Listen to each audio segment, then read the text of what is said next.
आणि आता इतर काही घडामोडी आपण पाहूयात। पुणे मेट्रोचं श्रेय पंतप्रधान मोदी यांना आहे, देवेंद्र फडणवीस यांना आहे असं म्हटलेलं आहे खासदार मेधा कुलकर्णी यांनी। फडणवीस आणि मोदींचे मेधा कुलकर्णींनी आभार मानले। मेट्रोमुळे पुण्यातील वाहतूक कोंडीचा प्रश्न सुटेल, मेधा कुलकर्णी यांचं हे प्रतिक्रिया। आणि लोकसभा निवडणुकीमध्ये मेट्रोचं रोल मॉडेल बघायला मिळेल असंही मेधा कुलकर्णी म्हणतात।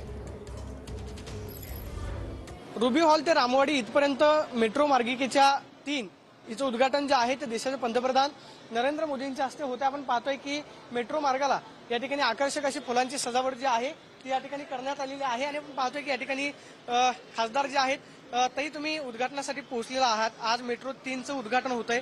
पुणेकरांची वाहतूक कोंडीची समस्या बरीच दूर होऊ शकते। खूप आनंद वाटतोय। आज माननीय प्रधानमंत्री या ठिकाणी ऑनलाईन उद्घाटन करत आहेत आणि आज हा रूट जो आहे हा एक्सटेंडेड रूट लोकांसाठी खुला होतोय। नक्कीच या भागामध्ये जी काही वाहतुकीची कोंडी आहे ती सुटण्यासाठी याचा मदत होईल। थँक्यू। म्हणजे सुरुवातीला चांदणी चौकातला वाहतुकीचा प्रश्न होता।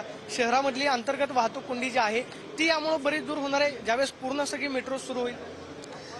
केंद्राच्या माध्यमातून पुण्यामध्ये मेट्रोचं जाळं निर्माण करण्याचा एक त्याची आखणी म्हणू शकतो, अशी आखणी चालू आहे आणि त्याच्यातला हा भाग हा रूट आता शेवटपर्यंत होतोय। आणि अशाच पद्धतीने अनेक जेव्हा रूट तयार होतील तेव्हा आता जे आपण म्हणतो की पुण्यातली प्रमुख समस्या कोणती आहे, तर वाहतुकीचा प्रश्न हा सुटण्यासाठी मदत होईल। Camera person Sushant Soni, Pradeep Kapse, TV9 Marathi, Pune.